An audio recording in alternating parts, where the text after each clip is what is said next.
வணக்கம். ஸ்ராயனம.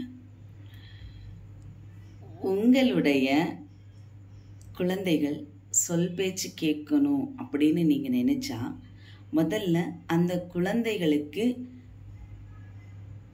எளிமையான ஒரு பழக்கம் என்ன பழக்கணும் அப்படின்னா, தோப்பு கரணம் போட வைங்க. தினமும் காலையில் எந்திரிச்ச உடனே தோப்பு கரணம் போட வைங்க.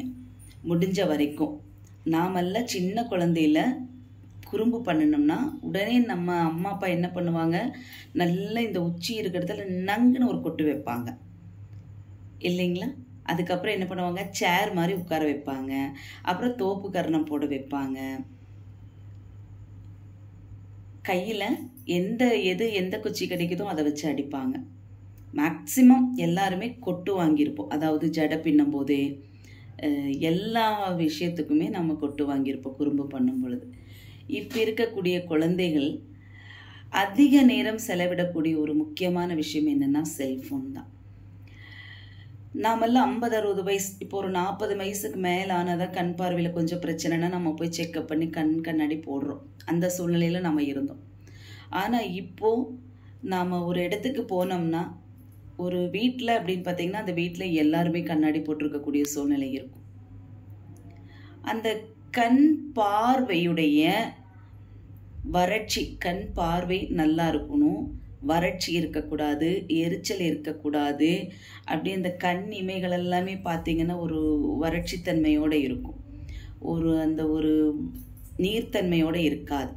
அப்போ அந்த மாதிரி இருக்கிறதுக்கு நாம் என்ன செய்வோம், தலையில் உச்சியில் நல்லா எண்ணெய் வச்சு நல்லா நம்ம தேய்ப்போம். தினமும் குறைஞ்சது ஒரு 5 சொட்டாவது இல்லது ஒரு அரை ஸ்பூன் எண்ணெயாவது ஊற்றி உச்சியில் வச்சு இப்படி நம்ம நல்லா ஒரு 4-5 தடவை இப்படி தலையில் தடவி விடணும். சூடாகக்கூடாது உடம்பு அப்படிங்கிறதுக்காக. நாம் எண்ணெயே வைக்கிறதில்ல, அதனால் ஒரு பிரச்சனையாக கூட இருக்கலாம். இன்னொன்று, நீங்கள் தூங்கும் பொழுது நான் வேலைக்கு போகிறேன், என்னால் எண்ணெய் வைக்கக்கூடிய சூழ்நிலை இல்லை, இப்படி இருக்குது, ஒரு சில காரணங்களால் என்னால் எண்ணெய் வைக்க முடியாத ஒரு நிலையில் இருக்க, வேறு ஏதாவது வழி இருக்கா அப்படின்னு நீங்கள் யோசிச்சிங்கன்னா, உங்கள் தொப்புள்ள தினமுமே ஒரு ஸ்பூன் எண்ணெய் ஊற்றி நல்லா தொப்புளை சுற்றி நல்ல கொஞ்சம் நேரம் அப்படியே மசாஜ் பண்ணி விடுங்க. நல்ல அழுத்தம், மிதமான அழுத்தம் கொடுத்து அப்படியே நல்லா தேய்ச்சிட்டு பாதத்தில் உள்ளங்கால் இருக்கும் இல்லைங்களா, உள்ளங்காலில் ஒரு 4-5 சொட்டு வச்சு நல்லா தேய்ச்சிட்டு கட்டை விரல்ல அந்த நெகம் இருக்கும் இல்லைங்களா, அந்த நெகத்து மேலே ஒரு 2 சொட்டு அப்படியே ஊற்றி நல்லா அந்த நெகத்தை கொஞ்சம் இது பண்ணிவிட்டு அந்த நெகத்துக்குள்ளே சைடில் அந்த கட்டை விரல் ஃபுல்லாகவே கொஞ்சம் தேய்ச்சி விட்டாலும் பரவாயில்ல. உங்களால் முடியும் அப்படின்னா பாதம் ஃபுல்லாகவே ஒரு வாரத்தில் 2 நாள் விளக்கெண்ணெய் போட்டு உங்கள் பாதத்துக்கு எண்ணெய் ஃபுல்லாக நீங்கள் போட்டு எல்லா விரலையுமே கொஞ்சம் நல்லா மிதமாக அழுத்தி விடுங்க. உங்களுக்கே தெரியும், இன்றைக்கி நீங்கள் தொப்புள்ள எண்ணெய் போட்டு படுத்து தூங்குறீங்க அப்படின்னா, நாளைக்கு காலையில் உங்களுக்கு ஒருவேளை தலைவலியோடு நீங்கள் தூங்கியிருக்கீங்க அப்படின்னா, காலையில் எந்திரிச்சு பார்க்கும்போது அந்த எண்ணெய் போட்டதுனால விளக்கெண்ணெயோ நல்லெண்ணெயோ தேங்காய் எண்ணெயோ தனித்தனியாக தான் போடணும், 3 எண்ணெயும் சேர்த்து போடக்கூடாது. அந்த மாதிரி போட்டிங்க அப்படின்னா காலையில் எந்திரிக்கும் போதே உங்களுடைய கண்ணானது குளிர்ச்சி தன்மையோடு இருக்கும், பார்ப்பதற்கு நல்லா இருக்கும், நல்ல ஒரு வறட்சி இல்லாமல் நல்லா இருக்கும், பார்ப்பதற்கு நல்லா இருக்கும். அதனால் நீங்கள் இதை முயற்சி பண்ணி பாருங்கள். முடிந்த வரை செல்ஃபோன் பார்க்குறத கம்மி பண்ணுங்கள். நம்ம இப்போ எல்லாருமே செல்ஃபோன் இல்லாமல் இருக்க முடியாத ஒரு சூழ்நிலையில் இருக்கும். டிவி பார்க்கறது, அப்புறம் பொதுவாகவே இது இல்லாமல் வேலையே இல்லை அப்படிங்கிற அளவுக்கு ஆயிடுச்சு. அதனால் இது அத்தியாவசியம், நமக்கு ரொம்ப முக்கியம். நம்ம தேவைக்கு தான் நம்ம பயன்படுத்துகிறோம்.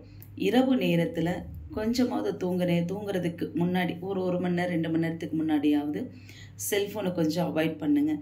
நீங்கள் தூங்குகிற இடத்துல இருந்து பக்கத்தில் ரூம் இருந்தால் கொஞ்சம் தள்ளி வச்சுட்டு படுத்து தூங்குங்க. நீங்கள் தூங்குகிற இடத்துலையே செல்ஃபோனை வச்சுட்டு படுக்க வேண்டாம், அதனுடைய தாக்கம் உங்களை பாதிக்கக்கூடாது.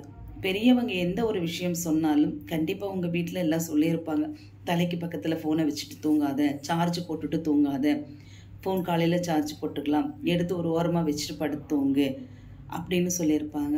நாம் என்ன வைக்கலைன்னா, இனிமேல் இன்றிலிருந்தாவது இந்த பதிவை பார்க்கக்கூடிய யாராவது ஒருத்தராவது உங்கள் தொப்புளுக்கு என்ன வச்சிங்கன்னா எனக்கு சந்தோஷங்க. எனக்கு தெரிஞ்ச ஒரு விஷயத்த நான் உங்களுக்கு ஷேர் பண்ணுறேன். நீங்கள் நல்லா இருக்கணும். நீங்கள் நல்லா இருந்தால் உங்கள் வீட்டில் இருக்க எல்லாருமே நல்லா இருப்பாங்க இல்லையா? ஷாயனா.